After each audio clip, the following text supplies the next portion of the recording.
সন্তানটাকে কোলে নিয়ে ইমাম হুসাইন তাঁবুর সামনে দাঁড়ায় ডাক দিছে, বিবি, বিবি রে, তাঁবু থেকে বের হয়ে আসো, আমি আমার আলী আসগরকে পানি পান করায় নিয়ে আসছি। বিবি দৌড়ে এসে দেখতেছে বাবার কোলের মধ্যে ধরে রাখা ছোট্ট শিশু রক্তগুলি গনায়া গনায়া বাবার কোলগুলি ভিজে যাচ্ছে। ইমাম হুসেইন ডাক দিছে, বিবি, কোনদিন আর তোমাকে পানির জন্য বিরক্ত করবে না আমার আসগর, পানির জন্য আর কখনো কান্না করবে না। দেখো আমি তাকে এমন পানি পান করায় নিয়ে আসছি, শাহাদাতের পানি পান করেছি। বিবি রে, আমার মন বলে এত সময় আমার নানা আমার আলী আসগরকে জান্নাতের ভিতরে হাউজে কাউসারের পানি পান করে তার কলিজা ঠান্ডা বানাইছে। বিবি রে, আমি আলী আসগরকে পানি পান করায় নিয়ে আসছি। দেখো, আর ওই বুঝি রে যাই রে সোনা, কারবালার মাতম জারি, কান্দে ইমাম হুসাইন বিনয় করি, আলী আসগরের লাশ বুকে ধরি, কান্দে ইমাম হুসাইন বিনয় করি, আলী আসগরের লাশ বুকে ধরি, এক ফোঁটা পানি দিল না ওরা, বুকেতে তীর দিল মারি।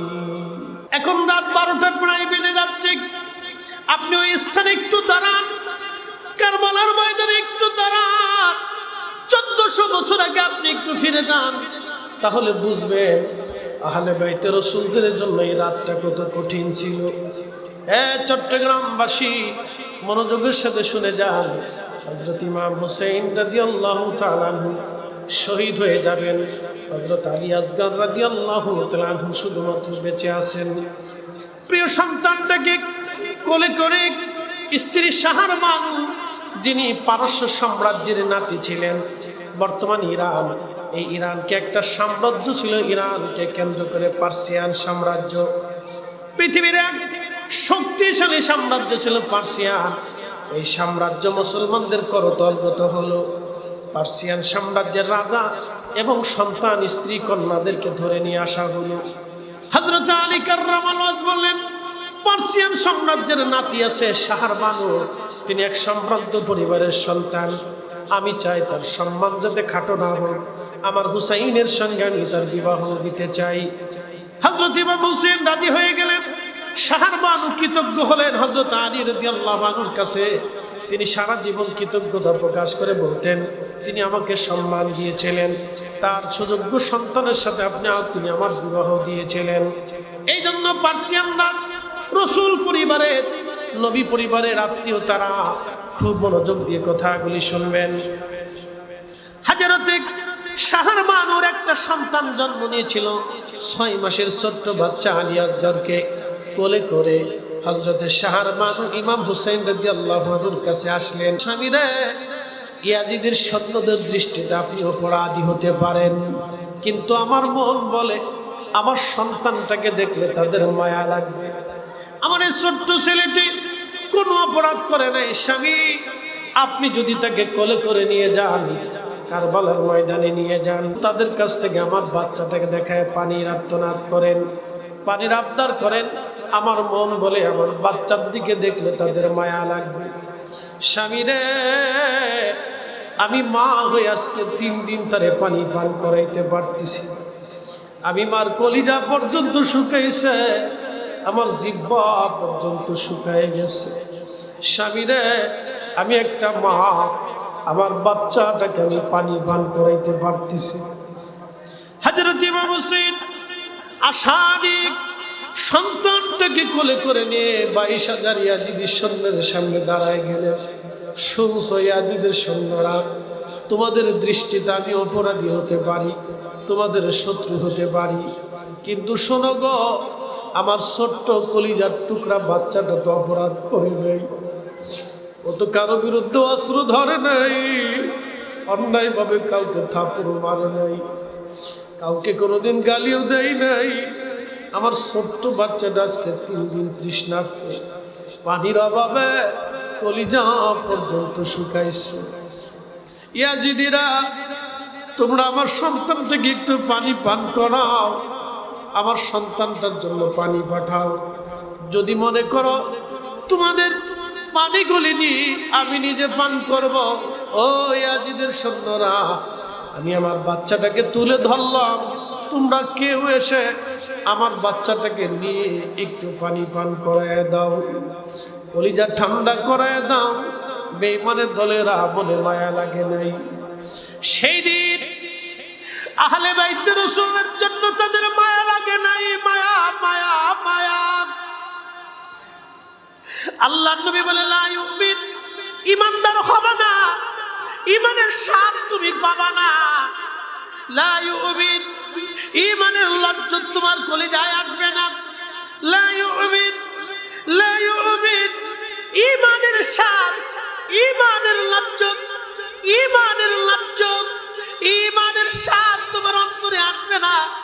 হাত্তা আকুনা হাব্বা ইলাইহি, যত সময় পর্যন্ত তোমরা আমাকে ভালো না বাসবা, মিন ওয়ালিদিহি ওয়া ওয়ালাদিহি ওয়ান নাসি আজমাইন, তোমার সন্তানের চাইতে, তোমার পিতামাতার চাইতে, পৃথিবীর সব ব্যক্তিদের চাইতে আমাকে যত সময় ভালো না বাসবে, তোমার কলিজার মধ্যে ঈমানের লজ্জত আসবে না, ঈমান তুমি পাবে না, ঈমান তুমি পাবে না। এর অর্থ কি? সেই দিন ইয়াজিদের হাজার হাজার সৈন্য দাঁড়ানো, সবাই কালমা পড়নেওয়ালা ছিল। ফজরের নামাজের সময় সবাই নামাজ পড়েছিল, সবার অন্তরে কোরআন ছিল, মুখে কালিমার বলি ছিল, মাথার মধ্যে পাগড়ি বাঁধা ছিল, মুখের মধ্যে দাড়ি ছিল।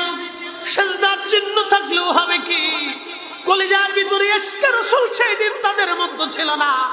কেউ যদি রাসূলকে ভালোবাসে, সে আহলে বাইতকে ভালোবাসবে। কথা বলেন ঠিক না বেঠে? সেই দিন তাদের অন্তরে মায়া লাগে নাই। মায়া না লাগার কারণে দূর থেকে বেঈমান ডাক দিয়ে বলল, হুসাইন অপেক্ষা করো, জনমের পানি পান করাবো তোমাকে। দূর থেকে তীর ছুঁড়ে মেরে বাবার কোলের মধ্যে ধরে রাখা ছোট্ট শিশু আলী আসগর রাদিয়াল্লাহু আনহু কলিজা ভেদ হয়ে বাবার কোলের মধ্যে শহীদ হয়ে গেল। শহীদ হয়ে যাবার পরে ইমাম হুসাইন আকাশের দিকে তাকায় কাঁদার বলে, আল্লাহ তুমি দেখছো আমার আলী আসগরের সাথে ওরা কেমন ব্যবহার করছে, আল্লাহ তুমি সাক্ষী থাকো, ইয়া রাব্বি তুমি সাক্ষী থাকো আজকের এই দৃশ্যটার জন্য। আল্লাহ সন্তানটাকে কোলে করে, রক্ত মাখা সন্তান বুকে করে নিয়ে যাচ্ছে। আপনি বুঝতে পারতেছেন এই সময় কারবালায় যদি আপনি থাকতেন, জানি না পাথর দিল পাথর হয়ে গেছে এমন কেউ যদি থাকতো, সেই কঠিন সময়ে আহলে বাইতে রাসূলের কেমন হয়েছিল। নবীর পরিবারের কষ্টের কথা মনে করলে কোনো আশিক এই সময় নিজেকে স্থির রাখতে পারে না। সন্তানটাকে কোলে নিয়ে ইমাম হুসাইন তাঁবুর সামনে দাঁড়ায় ডাক দিছে, বিবি, বিবি রে, তাঁবু থেকে বের হয়ে আসো, আমি আমার আলী আসগরকে পানি পান করায় নিয়ে আসছি। বিবি দৌড়ে এসে দেখতেছে বাবার কোলের মধ্যে ধরে রাখা ছোট্ট শিশু রক্তগুলি গনায়া গনায়া বাবার কোলগুলি ভিজে যাচ্ছে। ইমাম হুসাইন ডাক দিছে, বিবি কোনদিন আর তোমাকে পানির জন্য বিরক্ত করবে না আমার আসগর, পানির জন্য আর কখনো কান্না করবে না। দেখো আমি তাকে এমন পানি পান করায় নিয়ে আসছি শাহাদাতের পানি পান করেছি বিবি রে। আমার মন বলে এত সময় আমার নানা আমার আলী আসগরকে জান্নাতের ভিতরে হাউজে কাউসারের পানি পান করে তার কলিজা ঠান্ডা বানাইছে বিবি রে। আমি আলী আসগরকে পানি পান করা নিয়ে আসছি দেখো। আর ওই বুঝি রে যাই রে সোনা কারবালার মাতম জারি, কান্দে ইমাম হুসাইন বিনয় করি আলী আসগরের লাশ বুকে ধরি, কান্দে ইমাম হুসাইন বিনয় করি আলী আসগরের লাশ বুকে ধরি, এক ফোঁটা পানি দিল না ওরা, বুকেতে তীর দিল মারি। আর ওই বুঝি রে যাই রে সোনা কারবালার মাতম জারি।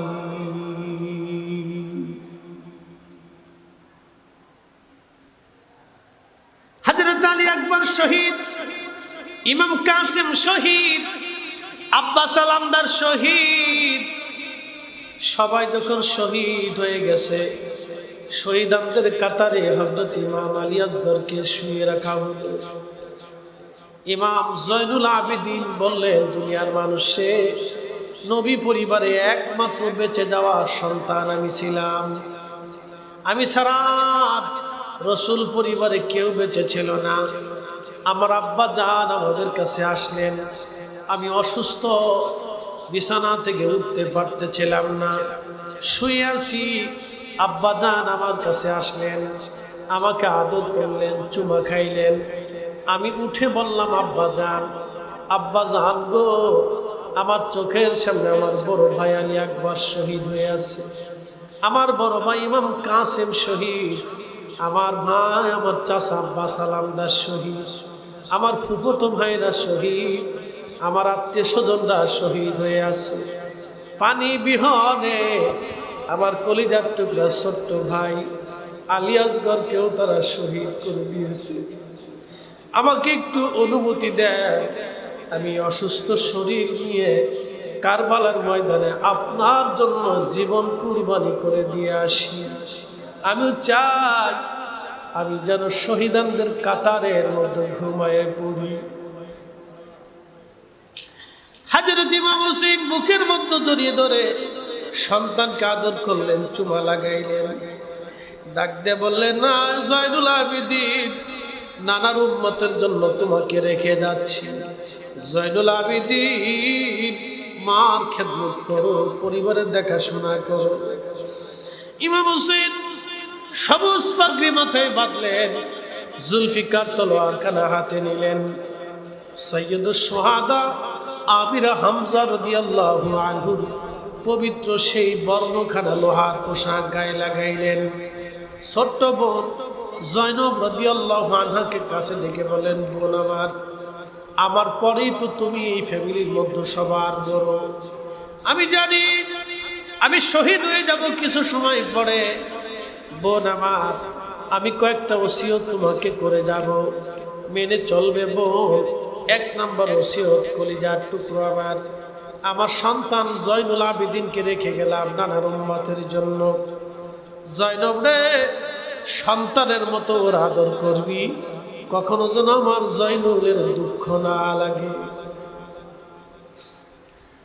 জয়নব আমার, দুই নম্বর ওসিয়ত তোমাকে করতেছি, আমি শহীদ হয়ে যাওয়ার পরে আমার যে ছেলের উপর ওরা অত্যাচার করবে, খণ্ড বিখণ্ড করবে, আমাকে আমার উপরে জুলুম করবে ওরা, আমার সাকিনারে আমি বড় ভালোবাসি, আমার কলিজার টুকরা মেয়েটা আমাকে বড় ভালোবাসে। জয়নব রে, আমার এই দৃশ্যখানা দেখে আমি জানি আমার সাকিনা ধৈর্য হারা হয়ে যাবে। আমার সাকিনারে আমার লাশের পাশে জেসেমের কাছে যাইতে দিবি না। আর একটা ওসিয়ত করতেছি, শরীর চাপড়াবে না, চুল ছিঁড়বে না, কাপড় ছিঁড়বে না, মাতম করবে না। আমার নানা নিষেধ করে দিয়ে গেছে। আর একটা জীবনের শেষ ওসিয়ত করতেছি, জয়নব যদি কোনোদিন মদিনায় ফিরে যেতে পারো, দুনিয়ার কোনো রাজা বাচ্চার কাছে আমাদের হত্যার ফয়সালা টানতে যাবা না। পৃথিবীর কোনো রাজদরবারে যে কোনো রাজার কাছে আমাদের হত্যার বদলা চাবা না। কারণ আমি আমার এই প্রতিশোধ, এই বিচার আমি হাসরের ময়দানে আল্লাহর আদালত থেকে নেব। পৃথিবীর কোন রাজা বাচ্চার কাছে ফয়সালা টানবি না। দুনিয়ার কোন মানুষের কাছে আমাদের এই কষ্টের কথাগুলি বলবি না। যদি কোনদিন মদিনায় ফিরে যেতে পারো, আমি জানি তোমাদেরকে বন্দি করে তোমাদেরকে কয়েদি বানানো হবে। বোন আমার, যুদ্ধ বন্দি করা হবে আমি জানি। তবে আমি জানি না কোনদিন তোমরা মদিনায় যেতে পারবে কিনা। রে বোন আমার, যদি মদিনায় তোমরা যেতে পারো, শোনো রে জয়নব, মদিনায় কারো বাড়ি ঘরে যাবা না। আমার নানাজির রওজার পাশে দাঁড়াইবি। আমার জয়নুলকে নানার রওজার পাশে দাঁড়া করাই দিবি। আমাদের 3 দিনের কষ্টগুলি রহমতের নবী নানা রওজার পাশে দাঁড়ায় দাঁড়ায় বলতে বলবি। ঠিকই তাই হযরত জয়নব রাদিয়াল্লাহু তাআলা আনহা, তিনাদেরকে ধরে নিয়ে যাওয়া হলো সিরিয়ার থেকে তাদেরকে পাঠানো হলো মদিনা মুনাওয়ারার দিকে। মদিনাতে নবী পরিবার যখন প্রবেশ করলো, সারা মদিনায় জানাজানি হয়েছে হযরত জয়নব রাদিয়াল্লাহু আনহা ফিরে আসছেন। আহা, মদিনার ঘর থেকে বাড়ি থেকে সব দৌড়ায় দৌড়ায় আসতে লাগলো। সবাই কান্না করতে লাগলো। সাইয়েদুনা উম্মে সালমা রাদিয়াল্লাহু আনহা উম্মাহাতুল মুমিনিন, রাসূল কারীমের বিবি, আমাদের মা, তিনি কান্না করতে করতে হযরত জয়নবের কাছে আসলেন। মদিনার সব ঘর থেকে কান্নার আওয়াজ আসতে লাগলো। হযরত জয়নব রাদিয়াল্লাহু আনহা ইমাম জয়নুল আবিদিনকে সাথে নিয়ে তিনারা অদূরে রওজার দূরে দাঁড়িয়ে আছেন, বসে আছেন।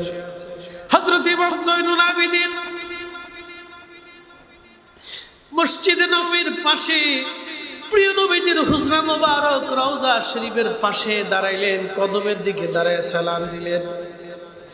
সালাম দেওয়ার পরে হযরত জয়নুল আবিদিন রাদিয়াল্লাহু আনহু তিনি যখন কারবালার ঘটনাগুলি বর্ণনা করতেছিলেন, মদিনার মানুষ চিৎকার মেরে কাঁদতেছিল। মদিনার মানুষের মধ্যে কিয়ামতের মতো হয়ে গেল। মদিনার মানুষ পাগলপাড়া হয়ে গেল। হযরত ইমাম জয়নুল আবিদিন রাদিয়াল্লাহু আনহু বর্ণনা করতেছিলেন, ইয়া রাসূলুল্লাহ, আপনার উম্মতরা আমাদেরকে খাবার দেয় নাই, আপনার উম্মতরা আপনারে পানি দেয় নাই, আপনার উম্মতরা আমাদেরকে নিরাপত্তা দেয় নাই। ঘোড়ার পিঠে চড়াইয়া চড়াইয়া বাজারের অলি গলি দিয়ে আমাদেরকে বন্দি দশা বানায় ঘুরাইছে। বাজারে বাজারে শহরে শহরে আমরারে ঘুরাইছে, আমরারে ক্ষুধার্ত রাখছে, তৃষ্ণার্ত করে রাখছে, জেলখানার মধ্যে দিয়ে রাখছে। ইয়া রাসূলুল্লাহ, আপনার পরিবারকে তোরা অসম্মান করেছে, মর্যাদাহীন করেছে।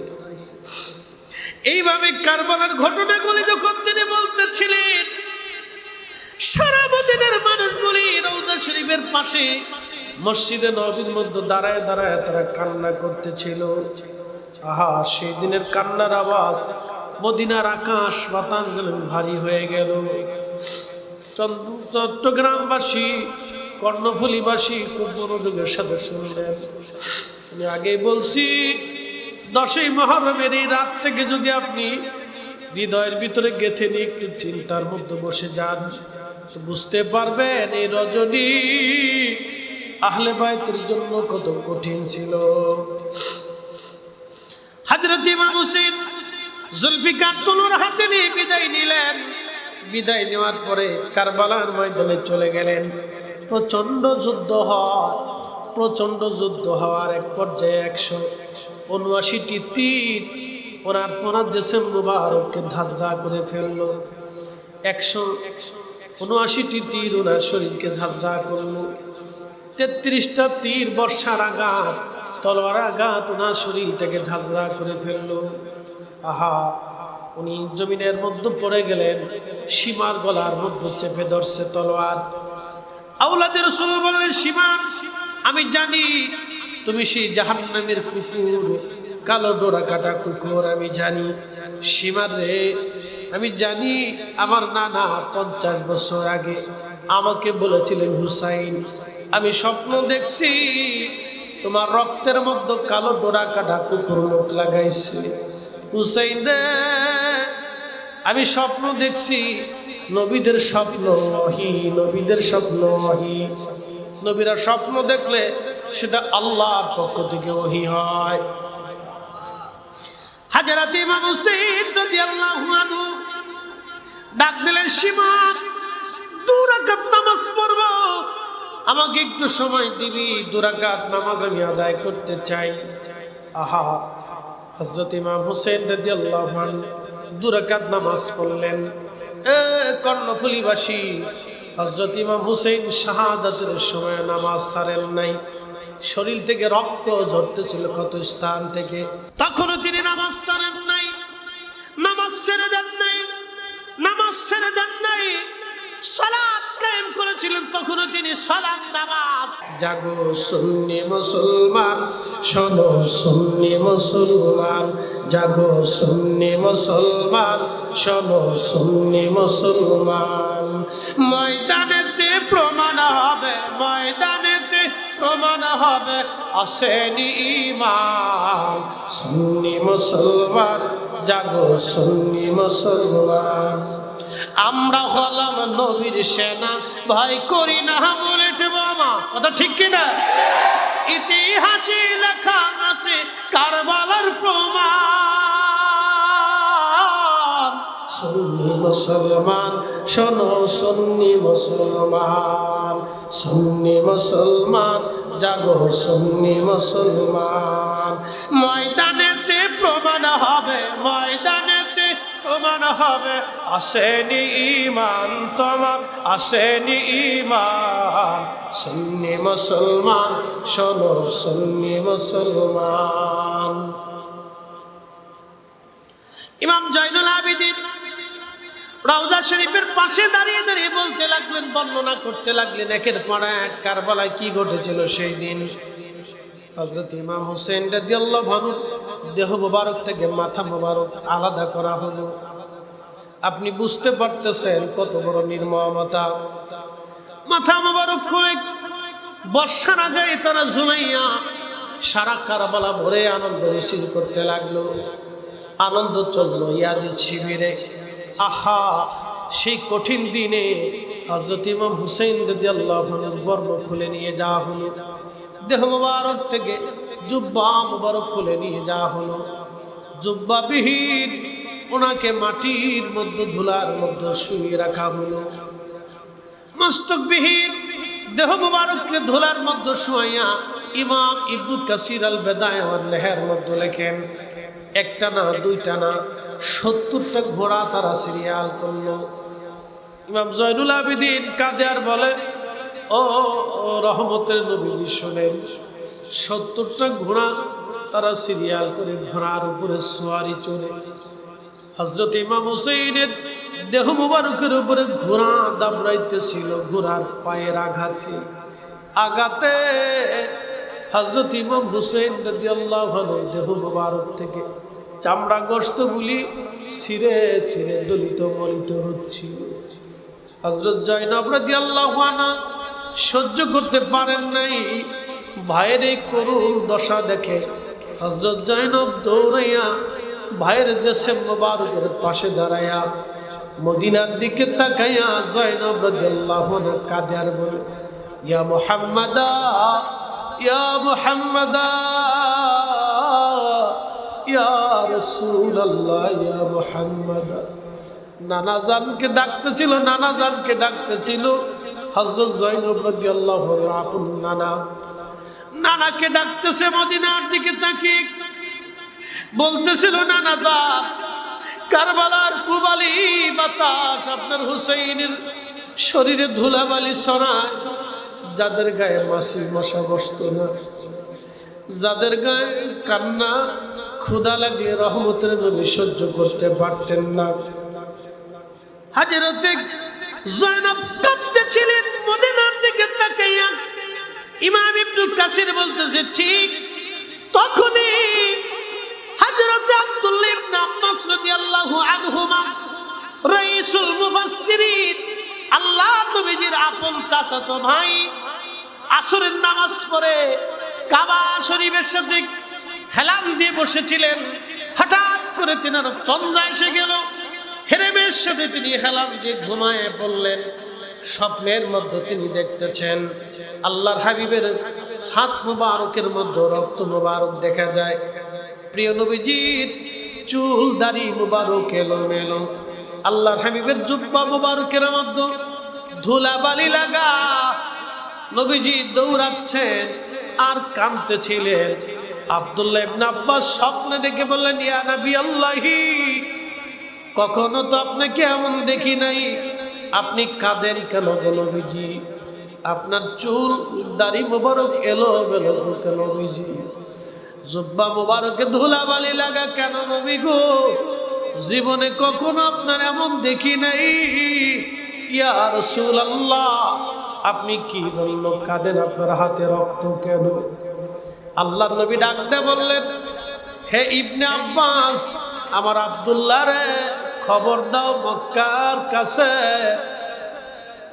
মক্কা নগরীতে খবর দাও, আমার হুসাইন কারবালার ময়দানে শহীদ হয়ে গেছে। আমি নবীজি নিজে, আমি রাসূল নিজে শাহাদাতের সময় আমি তার পাশে ছিলাম। চিৎকার মেরে জোরে বলেন না ইয়া রাসূলুল্লাহ। বলেন আমাদের নবী আছে না নাই?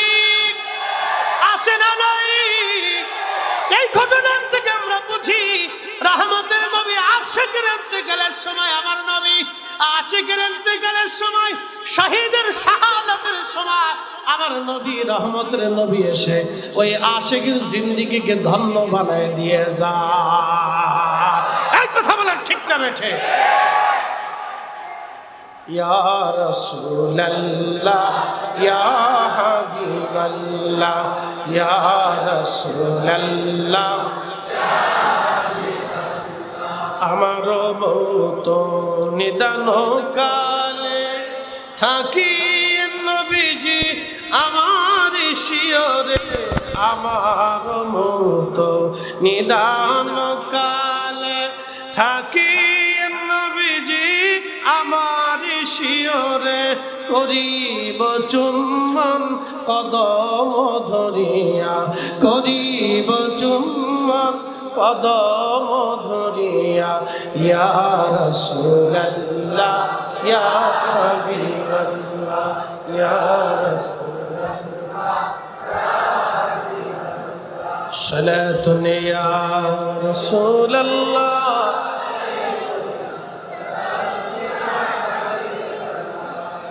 আহা সালাতুন ইয়া সালামুন ইয়া হাবিবাল্লাহ। হযরত ইবনে আব্বাস ঘুম ভেঙে গেল। তিনার ঘুম থেকে উঠার পরে পাগলের মতো দৌড়াইছেন মক্কার অলিগলি দিয়া। মক্কাবাসী শুনছো আমাদের হুসাইন আর দুনিয়াতে নাই। মক্কাবাসী বলল, ওহে মুফাসসির, রাসূলের বংশ, নবীজির ভাই, কি করে আপনি জানেন আপনার হুসাইন কারবালায় শহীদ? বলে আমি হেরেমে ঘুমিয়েছিলাম হেলান দিয়ে, কাবার সাথে হেলান দিয়ে ঘুমাইছিলাম।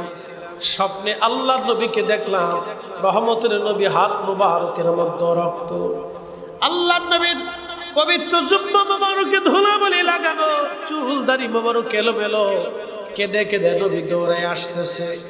জিজ্ঞেস করলাম, ইয়া রাসূলুল্লাহ, হালো তেমন কেন? নবীজি শাহাদাতের কথা বললেন, কারবালায় হুসাইন শহীদ। আল্লাহর নবী শাহাদাতের সময় তার পাশে ছিলেন, তার রক্ত এবং সাথীদের রক্তগুলি নিয়ে রাহমাতুল লিল আলামিন আল্লাহর আদালতে যাইতেছে। চিৎকার মেরে জোরে বলেন আল্লাহু আকবার। রাসূল আসে না নাই? আরো জোরে বলেন আসে না নাই? স্বপ্নে আসে কি আসে না? দেখা দেয় কি দেয় না? মান রানি ফিল মানামি ফাকাদ রাআল হক, রাওয়াহুল বুখারী। আল্লাহর নবী বলেন, উম্মত, স্বপ্নে আমি তোমাদের সাথে দেখা করব। আসতে হলো কেন? জোরে বলেন। আপনি কি গ্যারান্টি দিতে পারবেন আপনি স্বপ্নে দেখা দিবেন? পারবেন কি? আমি কি গ্যারান্টি দিতে পারবো ভাইরা আপনি আমার ওয়াজ শুনেন আপনার সাথে স্বপ্নে দেখা দেবানি?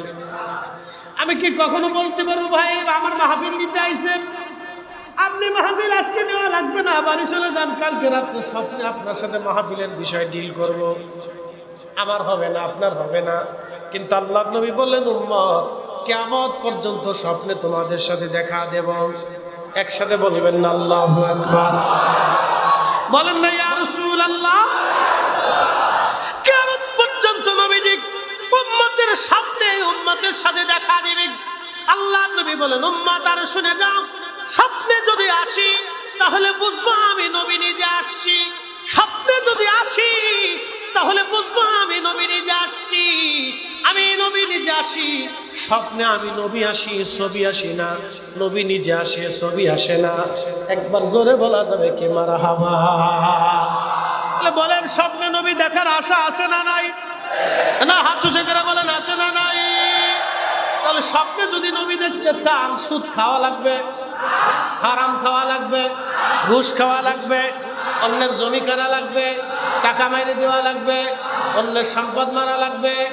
স্বপ্নে যদি নবী দেখতে চান, 1 নম্বরে হালাল খাবার, 2 নম্বর বেশি বেশি দুরূদ শরীফ পড়ে রাত্রিবেলা যদি ঘুমান, মরণের আগে একদিন আল্লাহর নবীর সাথে আপনার জিয়ারত নসিব হয়ে যাবে।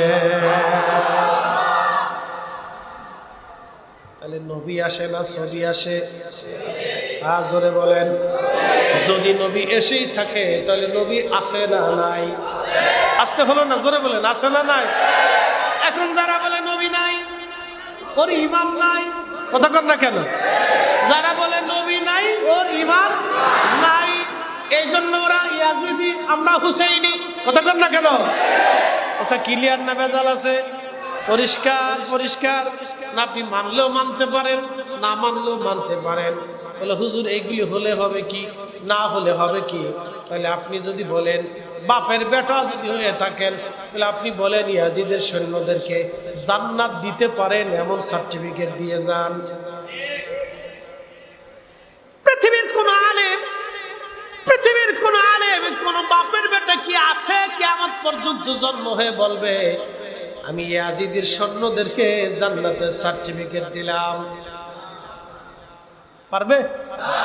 একসাথে বলেন পারবে? হ্যাঁ, এটাই বুঝে যাবে। তো তারা তো নামাজ পড়লো, তারা নামাজ থেকে জান্নাতে নেয় নাই। তারা রোজা রাখলো, তার রোজা থেকে জান্নাতে নেয় নাই। আরো আশ্চর্য হয়ে শুনে যাবেন ভালো কথা। হযরত আলী রাদিয়াল্লাহু আনহু যখন শহীদ হলেন, তাকে শহীদ করলেন আব্দুর রহমান মুলজিম খারিজি। তার মাথার মধ্যে ফরিদি সাহেবের মতো সুন্দর পাগড়ি বাঁধা থাকতো, তার কপালের মধ্যে সেজদার চিহ্ন ছিল, তার লম্বা লম্বা দাড়ি ছিল, সুন্দর জুব্বা এবং আল খেল্লা পরে থাকতো। ওই জুব্বা পাগড়ি পরিহিত অবস্থায় হযরত আলী রাদিয়াল্লাহু আনহুকে ছুরিতে আঘাত করলেন, শহীদ করে ফেললেন। সাহাবীরা তাকে ধরে নিয়ে গেলেন, তাকে হত্যা করা হবে। কতল বিল কতল, হত্যার বদলে হত্যা। আমাদের বাংলাদেশে ওই আসিয়াকে ধর্ষণ করে মেরে ফেলে দিল। আজও পর্যন্ত আসিয়ার বিচারের কোনো ফায়সালা আমরা শুনলাম না। আসিয়াকে যারা হত্যা করলো, আজও পর্যন্ত তো আমরা তার ফাঁসি দেখি নাই। কথা কন না কেন? আসতে হয় কেন? জোরে বলেন। শুধু আসিয়া না, আসিয়ার মতো বাংলাদেশে হাজার হাজার আসিয়া দর্শিতার শিকার হয়ে আহা মারা গেল। কত মায়ের বুক খালি হলো, কত ভাইয়ের কলিজা ধরা সরা বন কলিজা সারা হয়ে গেল, কত স্বামী তার স্ত্রী হারাইল, কতজন আসিয়ার মতো কত মেয়ের জীবন চলে গেল ধর্ষণের শিকার হয়ে। আজকেও একটা ভিডিওর মধ্যে দেখলাম ব্রাহ্মণবাড়িয়ার সরাইলে একটা ছোট্ট বড় মেয়েটাকে ধর্ষণ করে হত্যা করা হয়েছে। এইরকম হাজার হাজার কত আসিয়ার মতো আসিয়ার হত্যা হয়ে গেল, কিন্তু আজ পর্যন্ত আমরা দেখলাম না কাউকে ফাঁসি দেওয়া হয়। কিন্তু আল্লাহর আইন ছিল কতল বিল কতল, তুমি যদি হত্যা করো তোমাকে হত্যা করা হবে। আল্লাহর আইনে যদি কতল বিল কতল এই জমিনে চালু থাকতো, আল্লাহর কসম করে বলি এদেশে হত্যাযজ্ঞ বন্ধ হয়ে যাইতো। কথা কন না কেন? কিন্তু নাই নাই নাই নাই। হযরত আলী রাদিয়াল্লাহু আনহুকে যিনি হত্যা করলেন, আব্দুর রহমান মুলজিম খারিজি, সাহাবীরা তাকে হত্যা করবে। কতল বিল কতল, হত্যার বদলতে হত্যা, ফাঁসি হত্যার বদলতে হত্যা। এই আইন যদি চালু থাকতো বাংলাদেশে মার্ডার হতো না, পুলিশে গুলি করতে পারতো না, পুলিশ সেনাবাহিনী গুলি করতে পারতো না, কেউ লাঠি সোটা নিয়ে আরেকজনকে হত্যা করতে পারতো না, নারী ধর্ষণ করে নারী হত্যা করতে পারতো না। কথা কন না কেন? বাঙালি তারের মতো সোজা হয়ে যাইত, তারের মতো সোজা হয়ে যাইত। বিচার কয়টা? আদালতের বারান্দাতে দৌড়াইতে দৌড়াইতে যান শেষ, উকিলের চেম্বারে চেম্বারে ঘুরতে ঘুরতে যান শেষ, দিন পরিবর্তন হতে হতে জীবন শেষ। এদেশে যার টাকা আছে তার বিচার আছে, যার টাকা নাই তার কোনো ফয়সালা নাই। এই জালেমের বিরুদ্ধে, জুলুমের বিরুদ্ধে, অন্যায়ের বিরুদ্ধে মাথা উঁচু করে শহীদ কারবালার ময়দানে জীবন দিয়েছিলেন। কথা বলেন ঠিক কিনা? প্রিয় উপস্থিতি, মনোযোগ দিয়ে কথা শুনবেন। যখন আব্দুর রহমান মুলজিম খারিজিকে সাহাবায়ে কেরাম হত্যা করবে, সর্বপ্রথম তার হাত কাটা হলো। যেহেতু একজন প্রতিষ্ঠিত খলিফাকে সে হত্যা করেছে, তাও কোন খলিফা? আল্লাহর নবী বলেছেন ফালাইকুম বিসুন্নতি, তোমরা আমার সুন্নত মানবা, ওয়া সুন্নাতিল খুলাফায়ে রাশিদিন আল মাহাদিন, আমার সুন্নত মানার পরে আমার খুলাফায়ে রাশিদিনের সুন্নত মানবা। একবার জোরে বলা যাবে কি মারহাবা? খুলাফায়ে রাশিদিনের সুন্নাহ আদর্শ মেনে চলবা। খুলাফায়ে রাশিদিনের তিন সাহাবী খলিফা, হযরত ওমর, হযরত আলী, হযরত উসমান রিদওয়ানুল্লাহি তাআলা আলাইহিম আজমাইন, এই তিন খলিফা তারাবির নামাজ চালু করেছিলেন 20 রাকাত, বেতরের নামাজ চালু করেছিলেন 3 রাকাত। আজকে যারা তারাবির নামাজ 8 রাকাত বানাইছে ওরাই হলো ইয়াজিদি। অনেকে চেহারা কালো হয়ে যাবে, মন খারাপ হয়ে যাবে, স্বাস্থ্য ভাই তো আত্মীয়তা সালা সম্বন্ধীর সম্পর্ক আছে। কি কথা কর না কেন? মন খারাপ করেন না, মন খারাপ করেন না। আপনি সারা পৃথিবী একদিকে, আল্লাহ রসুল আর একদিকে। কথা কর না কেন? তামাম সৃষ্টি একদিকে, আল্লাহ রসুলের জবান আর একদিকে।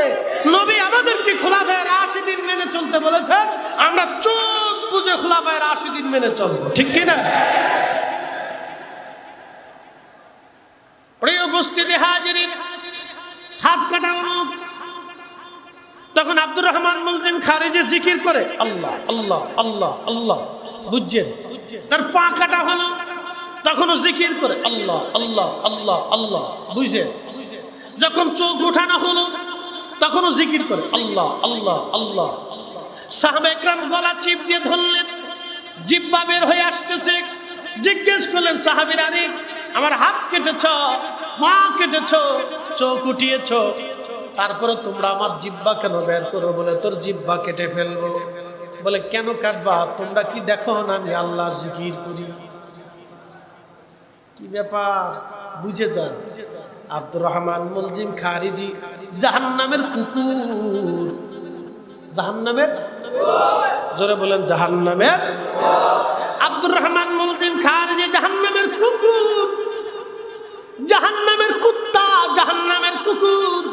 এই জাহান্নামের কুকুরের জবানে খোদার জিকিরের আওয়াজ ছিল, কপালে সেজদার চিহ্ন ছিল, তাকে সেজদার চিহ্ন থেকে জান্নাত দেয় নাই, তার কালেমা থেকে জান্নাত দেয় নাই, তার নামাজ থেকে জান্নাত দেয় নাই, তার রোজা থেকে জান্নাত দেয় নাই, তার হজ থেকে জান্নাত দেয় নাই, তার যাকাত থেকে জান্নাত দেয় নাই, তার জিকির থেকে জান্নাত দেয় নাই, তার পাগড়ি থেকে জান্নাত দেয় নাই, তার জুব্বা থেকে জান্নাত দেয় নাই, তার কুরআন তেলাওয়াত থেকে জান্নাত দেয় নাই। কারণ সে হযরতে সাইয়্যিদুনা আলী রাদিয়াল্লাহু আনহুকে হত্যা করেছিল। অতএব সাইয়্যিদুনা আলী রাদিয়াল্লাহু আনহুর বেটা রাসূলের কলিজার টুকরা ইমাম হোসেনকে যারা হত্যা করেছে ওদের নামাজ রোজা যাই থাকবে, জান্নাত মিলবে না। কথা বলেন ঠিক কিনা? কথা ক্লিয়ার না ভেজাল আছে? একবারে পরিষ্কার, একবারে পরিষ্কার। এই জন্য লা ইউমিন, লা ইউমিন, ঈমানের স্বাদ তোমাদের হবে না যদি আশকে রাসূল না থাকে। এজন্য আমরা সুন্নিরা নবী নবী করি, নবী নবী করি, মিলাদুন নবী পালন করি, সারা বছরে মিলাদের মাহফিল দিয়া, আশকে রাসূলের তাড়না দিয়া আমরা এই উম্মতের কলিজাকে উজাড় করার চেষ্টা করি। এই মিলাদুন নবী, এই মাহফিলগুলির বিরোধিতা করে বেদাতের ফতোয়া দিয়ে যারা বন্ধ করতে চায় তাদের সাথে আমাদের সারা জিন্দেগি যুদ্ধ চলবে। হাত উঁচা করে বলেন ঠিক।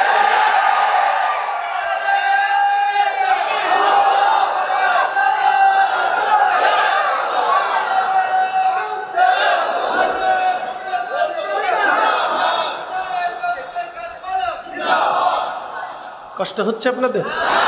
বুঝে যাওয়াটা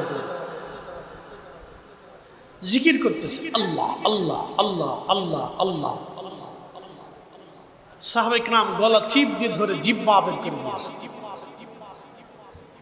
জিহ্বা কেটে ফেললেন সাহাবায়ে কেরাম। আল্লাহু আকবার কর না, জোরে বলে। তার জিকির কি তাকে জান্নাতে নিছে? তার রোজা তাকে জান্নাতে নিছে? কারণ কি? যার কলিজায় ইশকে রাসূল আছে সে হযরত আলীকে হত্যা করতে পারে না। যার কলিজায় ইশকে রাসূল আছে সে হুসাইনকে হত্যা করতে পারে না। যার কলিজায় ইশকে রাসূল আছে সে ইয়াজিদের পক্ষ নিতে পারে না। কথা বলেন না কেন? উপস্থিতি আল্লাহ আমাদেরকে সঠিক সমঝদার করুন। সকলে বলে আমিন। ভাই আমার খুব মনোযোগ দিবেন, অনেক লম্বা ওয়াজ আমি সংক্ষিপ্ততার মধ্যে নিয়ে আসছি, যেহেতু আমাকে মূল সাবজেক্ট দিয়েছেন। প্রিয় বন্ধু, এই জন্য আল্লামা ডক্টর ইকবাল সমস্ত প্রশ্নের জবাব দুইটা শেরের মাধ্যমে, দুইটা লাইনের মাধ্যমে দিয়েছেন। মগজ করা রুহে ঈমান জানে দিন, হাসতে হবে রহমাতুল লিল আলামিন, হাসতে হবে রহমাতুল লিল আলামিন। কাজী নজরুল, কাজী নজরুল বাংলা ভাষা আল্লামা ডক্টর ইকবাল রাহিমাহুল্লাহ সেই কথাগুলি বাংলা ভাষায় ছন্দের আকারে তিনি লিখে দিয়ে গেছেন। আল্লাহকে যে পাইতে চায় হযরতকে ভালোবেসে, আরশ কুরসি লৌহ কলম না চাহিতেই পেয়েছে সে। হযরত ইমাম হুসাইন রাদিয়াল্লাহু আনহু পবিত্র মস্তক নিয়ে যাওয়া হলো উবাইদুল্লাহ ইবনে জিয়াদের কাছে, গভর্নর হাউস কুফাতে নিয়ে যাওয়ার পরে উবাইদুল্লাহ ইবনে জিয়াদ পবিত্র মাথা মোবারক নিয়ে মসজিদের মধ্যে গেল। এই যে মসজিদ, আচ্ছা বলেন তো এই মসজিদে যদি ইমাম হুসাইন রাদিয়াল্লাহু আনহুর পবিত্র জুব্বা মোবারক আনা হয়, আপনারা কি ঘরে বসে থাকবেন? হ্যাঁ, আল্লাহ। চট্টগ্রামের সিলেটের মানুষ বসে থাকতেন এটা আমি জানি, বাদ বাকি অন্য কোন বিভাগের মানুষ শুয়ে থাকবে না, বসে থাকবে এটা কোনো গ্যারান্টি নেই। কারণ এই বাংলাদেশে এখন বহু উত্তরে দক্ষিণে বহু অঞ্চলে বহু মসজিদে আজকের রাত্রে মসজিদ তালা মারা আছে। আশুরার 10 তারিখে মসজিদ যদি তালা মারা হয় তাহলে আওলাদের রাসূলের জুব্বা আনার পরে তারা যে ঘর থেকে বের হয়ে আসবে তার গ্যারান্টি কি? কিসের গ্যারান্টি? কি কথা কর না কেন, না বুঝেন না? হ্যাঁ বুঝে যাবেন। আমার পীর মুর্শিদ একটা শের গাইছে, যার কারণে গত সৃজন রে দেখো চন্দ্র সূর্য তারা শূন্য ভরে। আর হুজুর কেবলা মাঝে মধ্যে একটা শের আমাদেরকে শোনাইতেন, যার কারণে গত সৃজন রে দেখো চন্দ্র সূর্য তারা শূন্য ভরে। আসে অচল চলে ধরা ধরে নবী পদবিনে ভাব সবই মিশে। যার কারণে পৃথিবী সৃজন হলো, যার কারণে সূর্য আলো পেল, যার কারণে চাঁদ আলো পেল, যার কারণে নক্ষত্র হলো, যার কারণে বৃষ্টি হলো, যার কারণে সাগর প্রবাহিত হলো, যার কারণে কর্ণফুলী নদী হলো, যার কারণে বঙ্গভূমি হলো, যার কারণে পৃথিবী হলো। আমার হুজুর বলতেছেন দেখো আকাশে চন্দ্র সূর্য শূন্যে ঘুরে বেড়ায়, যেই নবীর কারণে আকাশের নক্ষত্রগুলি শূন্যে ঘুরে বেড়াচ্ছে। শুনে নাও, জেনে নাও, ওই নবীর কদম ছাড়া তোমার জিন্দেগির সব মিথ্যা হবে। ডক্টরের ডিগ্রি মিথ্যা হবে, এই প্রিন্সিপালগিরি মিথ্যা হবে, মুহাদ্দিসগিরি মিথ্যা হবে, তোমার মুফতিগিরি মিথ্যা হবে, বক্তাগিরি মিথ্যা হবে, সভাপতিগিরি মিথ্যা হবে, প্রধানমন্ত্রীর জীবন মিথ্যা হবে, রাষ্ট্রপতির জীবন মিথ্যা হবে, প্রধান সেনাপতির জীবন মিথ্যা হবে, পুলিশ প্রশাসন সেনাবাহিনী। আর আপনি ব্যবসা বাণিজ্য যাই করেন, পৃথিবীর সমস্ত ধনরাজির মালিক যদি হন, আপনার জীবনে কোনো সার্থকতা নাই। জীবনের সার্থকতা একটাই, আল্লাহর নবীর কদম মোবারক, আমার নবীর গোলামির মধ্যে সব সার্থকতা। কথা কয়, নবীর গোলামি নাই জীবনে কিছু নাই। শেষে কথা, প্রিয় নবীর গোলামি নাই জীবনে কিছুই নাই। নবীর গোলামি আছে জীবনে সব আছে। হাজিরিন শুনে যান, হযরত ইমাম হুসাইন রাদিয়াল্লাহু আনহুর পবিত্র মস্তক মোবারক মসজিদে নিয়ে যাওয়া হলো। মিম্বরে বসে আছে উবাইদুল্লাহ ইবনে জিয়াদ। উবাইদুল্লাহ ইবনে জিয়াদ, জিয়াদ ছিল যার সন্তান। জিয়াদের বাবার কোনো পরিচয় ছিল না, জিয়াদের বাবার কোনো পরিচয় ছিল না। যার সন্তানের বাচ্চা সন্তান ছিল উবাইদুল্লাহ, তার নাম ছিল উবাইদুল্লাহ ইবনে জিয়াদ। শুনে যান, এই উবাইদুল্লাহ ইবনে জিয়াদ মসজিদের মিম্বরে বসলো। ইমাম ইবনে কাসির আল বেদার মধ্যে লেখেন, মসজিদের মধ্যে বসার পরে মিম্বরে বসে আছে, আর আহলে বাইতে রাসূলের পবিত্র মাথা মোবারক মস্তক মোবারক তার মিম্বরের নিচের সিঁড়িতে পায়ের সামনে হযরত ইমাম হুসাইন রাদিয়াল্লাহু আনহুর মাথা মোবারক রেখে দিয়েছে। মসজিদের মধ্যে ভাষণ দিল, হ্যাঁ মুসলমানেরা, কুফাবাসী, তোমরা শুনে রাখো, আমিরুল মুমিনিন ইয়াজিদের বিজয় আল্লাহ দিয়েছে। লা হাওলা ওয়ালা কুওয়াতা ইল্লা বিল্লাহ, নাউযুবিল্লাহি মিন যালিক, লানাতুল্লাহি আলাল কাযিবিন। মিথ্যাবাদীদের উপর আল্লাহর লানত। ইয়াজিদ আল্লাহ বিজয় দিয়েছে, আর মিথ্যুকের বেটা হুসাইন মিথ্যাবাদীর পরাজয় আল্লাহ দিয়েছে। লা হাওলা ওয়ালা কুওয়াতা ইল্লা বিল্লাহ, লানাতুল্লাহি আলাল কাযিবিন। আল্লাহ মিথ্যাবাদীদের উপর লানত বর্ষণ করুন। একবার জোরে আওয়াজ তুলে বলেন আমিন। শুনে যান, মসজিদে মুসলমান কয়জন? শুনে যান, মুসলমান কয়জন আছে? শুনে যান, মুসলমান হাজারে হাজারে। মুসলমান কয়জন আছে আজকে দেখে যান, পরিসংখ্যান নিয়ে যান, বাড়ি পরিসংখ্যান নিয়ে যান, যে মুসলমান কয়জন আছে বাড়ি পরিসংখ্যান নিয়ে যান। মসজিদে মুসল্লি হাজার হাজার, মসজিদের ভিতরে একজন মুসলমানও মাথা উঁচু করে দাঁড়ায় প্রতিবাদ করে নাই। মসজিদের মধ্যে এক কোনায় একজন অন্ধ আশিক রাসূল বসেছিল, অন্ধ। চোখ অন্ধ হলে কি হবে? দিল অন্ধ ছিল না। এই জন্য আমার রব চেহারা দেখে ফয়সালা করবে না, চক্ষুওয়ালা দেখে ফয়সালা করবে না, মেধা দেখে ফয়সালা করবে না, সরকারি চাকরিজীবী দেখে ফয়সালা করবে না, অর্থবিত্ত দেখে ফয়সালা করবে না, চেহারা দেখে ফয়সালা করবে না, সম্ভ্রান্ত দেখে ফায়সালা করবে না, বংশ দেখে ফায়সালা করবে না, দুনিয়াদারিত্ব কিছু দেখে ফায়সালা করবে না। আমার আল্লাহ এইগুলি দেখে ফায়সালা করবে না। আমার আল্লাহ ফায়সালা করবে কাল দেখে, ইশকে রাসূল দেখে, ঈমান দেখে, তাকওয়া দেখে, ঈমানদারিত্ব দেখে আমার আল্লাহ ফায়সালা করবে। মসজিদের ভিতরে হাজার হাজার মুসলমান বসা, একজনের জবানে কোনো প্রতিবাদ ছিল না। মসজিদের এক কোণায় একজন আশিকে রাসূল আব্দুল্লাহ ইবনে আফিফ রাদিয়াল্লাহু আনহু বসেছিলেন। তিনি মসজিদের কোণাতে অন্ধ হলে কি হবে, দিল অন্ধ ছিল না। সে অন্ধ সেই দিন দাঁড়িয়ে যায় মসজিদের মধ্যে গর্জন ছেড়ে বলল, হে মারজানার ছেলে, হে মারজানার বেটা, তুই কাকে মিথ্যাবাদী বলতেছ?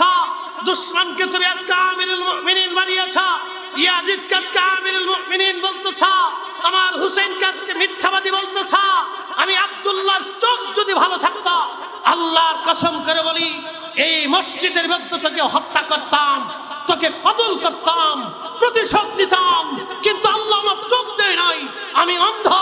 আজকে তোর প্রতিশোধ নিতে পারলাম না, আমি আল্লাহ আমাকে অন্ধ করেছে।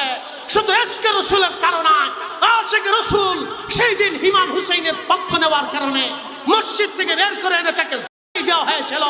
জীবন দিয়েছিলেন আফিফ, কিন্তু ঈমান বিক্রি করে নাই।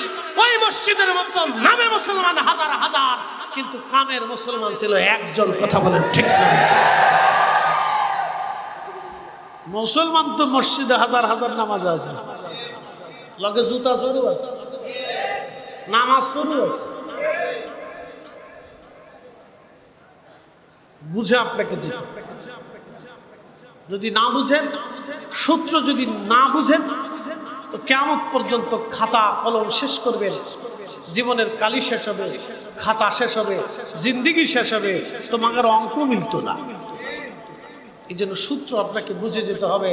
ইশকে রাসূল যে কলিজাকে উজালা বানান, আল্লাহর ওলিদের পথই হলো হকের পথ, আল্লাহর ওলিদের পথই হচ্ছে সত্যের পথ। হযরত আহলে বাইত রাসূলের মহব্বতের পথ হচ্ছে সত্যের পথ, আল্লাহ রাসূলের ইশকের পথই হচ্ছে সত্যের পথ। আকাইদে আহলে সুন্নাত ওয়াল জামাতই হচ্ছে মুক্তির পথ। এছাড়া আর কোনো মুক্তির কোনো রাস্তা নাই। যদি বলেন কোনো রাস্তা, আহলে সুন্নাত ওয়াল জামাত মুক্তির পথ, এছাড়া আর কোনো রাস্তা নাই। এই উপস্থিতি, দীর্ঘ আলোচনা আপনাদের সামনে উপস্থাপন করলাম। কারবালার একবারে মেইন পয়েন্ট আপনাদের সামনে উপস্থাপন করে নিয়ে আসছি। প্রিয় ভাই আমার, যদি এখান থেকে কিছু বুঝেন, কিছু আল্লাহ আমাদেরকে নিয়ে যাওয়ার তৌফিক দিক, বলেন আমিন। আমরা এক সময় ফিরে যাব কার কাছে? আল্লাহর কাছে। গত বছর সভাপতি মহোদয়, এই মসজিদের সম্মানিত সভাপতি মহোদয় দুনিয়াতে ছিলেন। ডানে বামে ছেলে আমার খতিব সাহেব হুজুর বলে গেছেন, ডানে বামে বসা ছিলেন। আজকে তিনি নাই, তিনি কবরে চলে গেছেন। আমরা জানি না এই মজলিসের মধ্যে আগামী বছর কে এখান থেকে আল্লাহর ডাকে সাড়া দিয়ে চলে যাবে। আমরাও কখন চলে যাব কেউ জানি না, যাবার তো কোনো বয়স নেই। প্রিয় আমার, বহু মানুষকে মৃত দেখেছি, বহু মানুষের জানাজা করেছেন, কবরস্থ করেছেন। একদিন আমরা আল্লাহর কাছে চলে যাব। বাইরে বোন আমার পায়ে হাত দিয়ে বলে দিয়ে যাই, প্রিয় বোন আমার, প্রিয় ভাই আমার, পায়ে হাত দিয়ে বলে যাই, আপনার আখিরাতের মুক্তির কথাগুলি বলে দিয়ে যাচ্ছি। আমরা আল্লাহর কাছে চলে যাব, আল্লাহর কাছে চলে যাব, আল্লাহর কাছে চলে যাব। হাসরের ময়দানে আমরা সবাই আল্লাহর সামনে দাঁড়াবো। হাসরের ময়দানে সবাই আমরা আল্লাহ রসুলের সামনে দাঁড়াবো। বিশ্বাস হয় না? তাহলে আমাকে দেখেন তো, একজন বাপের বেটা দাঁড়ায় বলবে কিয়ামতের ময়দানে হাউজে কাউসার ছাড়া আমি বেহেশত দেবো, আমাকে দেখান একজন, দেখান দেখান একজন। কোন বাপের বেটা আছে মায়ের গর্ভ থেকে দুনিয়াতে জন্ম নিয়েছে এমন একটা সন্তান দেখান, এমন একজন আলেম দেখান, এমন একজন বুজুর্গ দেখান যে বলবে মেশরের মাঠে রাসূল করিমের মাধ্যমে ছাড়া আমি জান্নাতে যাব, আমাকে দেখান, দেখান একজন বাপের বেটা। আল্লাহর আরশে মুআল্লার সামনে দাঁড়াইতে হবে, আর আল্লাহর আরশে মুআল্লার জানে আমার রাসূলের আসন থাকবে, মাকামে মাহমুদ ওয়ালা নবী দাঁড়িয়ে থাকবে। সেই দিন হাউজে কাউসারের সামনে আপনাকে যেতেই হবে, আর হাউজে কাউসারের সামনে যেতে হলে রাসূলের কদমে আপনাকে যেতে হবে। অতএব উম্মতের রাসূল ব্যতীত কোনো রাস্তা হবে না। আপনাকে কোরআনের আয়াত দিয়ে তাফসীর করে বোঝায় রাসূলের কিছু নাই, অমুক নাই তমুক নাই, সাফায়াত করতে পারবে না, সুপারিশ করার ক্ষমতা নাই, এগুলি সব বিষ, সব বিষ। এগুলি আসছে মুসলমানের ইমানকে চুরি করার জন্য। লানাতুল্লাহি আলাল কাযিবিন, মিথ্যাবাদীদের উপর আল্লাহ লানত বর্ষিত। এই উম্মতকে ধ্বংস করার জন্য হালাকাত উম্মতি আলা ইয়াদি গিলমাতিন মিন কুরাইশ।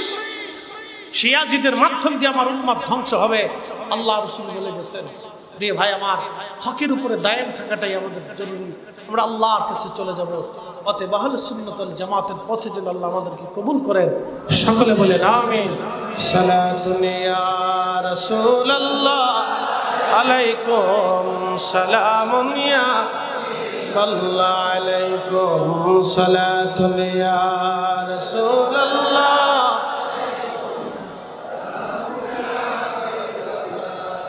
আল্লাহুম্মা সাল্লি আলা মাশাআল্লাহ মুহাম্মাদ ওয়া আলা আলি সাইয়্যিদিনা।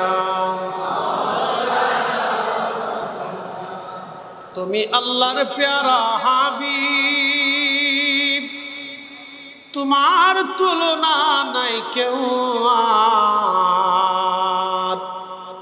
তোমার মতো আকাশ ভ্রমণ করেনি কোন পয়গম্বর। আল্লাহুম্মা সাল্লি আলা মাশাআল্লাহ মুহাম্মাদ ওয়া আলা আলি সাইয়্যিদিনা। আচ্ছা, এই মাহফিলে আপনারা টাকা দিছেন না? এই মাহফিলে আপনারা আপনাদের অর্থ দিছেন না? কম বেশি দিছেন তো? ভয় নাই, আপনাদের কাছ থেকে টাকা নিচ্ছি না, আপনাদের ভয় নেই, ডরায়েন না, চিন্তা করেন। আমি আপনাদেরকে একটা ঘটনা শোনাব। যারা টাকা দিছেন তারা কি লাভ করছে, আর যারা কমিটির ছেলেদেরকে তাড়িয়ে দিছে, সরিয়ে দিছে, তাদের কি ভুল হয়েছে, একটা ঘটনা থেকে বুঝে। যারা অর্থ দিছেন, সময় দিছেন, পরিশ্রম দিছেন, তাদের কি লাভ হলো? আর যারা বাচ্চাদেরকে, ছেলেদেরকে, যুবকদেরকে তাড়িয়ে দিছেন, পরে আইসেন, আগামীকাল আইসেন, 3 দিন পরে আসেন, নানান কথা। আবার অনেকেই এমন মন্তব্য করছে এরা ব্যবসা দিয়ে দিয়েছে। অনেকে না, আপনি নাউজুবিল্লাহ বলতেছেন, অনেকে বলে কি এগুলি এক ধরনের ব্যবসা, এগুলি দিয়ে হবে কি, এত ওয়াজ দিয়ে হয় কি, নানান ধরনের মন্তব্য অনেকে বলে না। আমি একটা ঘটনা শোনাই। প্রিয় ভাই আমার, একটা কথা মনে রাখবেন, জবান বেহেশত যাওয়ার কারণ হয়, আবার জবান জাহান্নামে যাওয়ার কারণ। একটা কথাই আপনাকে জাহান্নাম পর্যন্ত নিয়ে যাবে, একটা কথাই আপনাকে বেহেশত পর্যন্ত নিয়ে যাবে। অতএব জবান হিসাব করে কথা বলতে হবে। ইমাম হুসাইন রাদিয়াল্লাহু আনহুর পবিত্র মাথা বর্ষায় ঝুলিয়ে নিয়ে যাওয়া হচ্ছে। জয়নাব রাদিয়াল্লাহু আনহা, জয়নুল আবিদিন রাদিয়াল্লাহু আনহু, হযরত উম্মে কুলসুম, সাকিনা, শাহরবানু, নবী পরিবারের সকল নারী সদস্যদেরকে নিয়ে যাওয়া হচ্ছে। সিরিয়ান সৈন্যরা নিয়ে যাচ্ছে। তো যেতে যেতে সন্ধ্যা হলো। এখন তো মানুষ রাতে চলে, আগে তো রাতে চলা যাইত। সন্ধ্যা হওয়ার পরে তারা দেখলো খ্রিস্টান গির্জা দেখা যায়। তো গির্জার সামনে যে গির্জায় যে ডাক দিল, পাদ্রী তুমি কি আসো? বলে হ্যাঁ, বের হয়ে আসছে। তোমার এই গির্জায় আজকে রাত্রে আমরা রাত্রি যাপন করতে চাই, বিনিময়ে তোমাকে কিছু অর্থ করে দেব। গির্জার পাদ্রী, যিনি খ্রিস্টান ধর্মের অনুসারী পাদ্রী, তিনি দেখতেছেন পর্দায় আবৃত কিছু মহিলা নারী। আবার তিনি দেখতেছিলেন বর্ষার আগায় সুন্দর নুরানি উত্তম চেহারার অধিকারী একজন সুদর্শন ব্যক্তির শিরচ্ছেদ মাথা মোবারক দেখা যায়। পাদ্রী জিজ্ঞেস করলেন, তোমরা কারা? বলে, আমরা ইয়াজিদের সৈন্য, সিরিয়ান সৈন্য। বলতেছে, তোমরা কোথায় যাও? বলে, আমরা সিরিয়ার দামেস্ক। বলে, এই পবিত্র সুন্দর নুরানি চেহারার অধিকারী মাথা কার? বলে, উনি হচ্ছেন আমাদের নবী হযরত মুহাম্মদ সাল্লাল্লাহু আলাইহি ওয়াসাল্লামের দৌহিত্র ইমাম হুসাইন। তো পাদ্রী তো চিনে ফেলছে, হাই হাই বলো কি, তোমরা হুসাইনের কর্তৃত্ব দেহ মাথা মোবারক কেন কাটছো? বলে তিনি ইয়াজিদের সাথে বিদ্রোহ করেছিলেন, বিদায় আমরা তাকে হত্যা করেছি। বলে বলো কি সর্বনাশ, আমরা ঈসা আলাইহিস সালাতু ওয়াস সালামের অনুসারী। হযরত ঈসা নবীর ব্যবহারকৃত কোনো বস্তু যদি আমরা পাই, এমনকি তার পায়ের সাথে জুতার সাথে লেগে থাকা ধুলাও যদি আমরা পাই, আমরা খ্রিস্টানরা জীবনের সবচেয়ে মূল্যবান নিয়ামত মনে করে থাকি।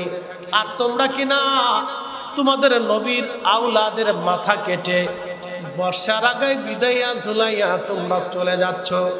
তোমাদের মতো নিকৃষ্ট নাফরমান পৃথিবীতে আর একটাও নাই।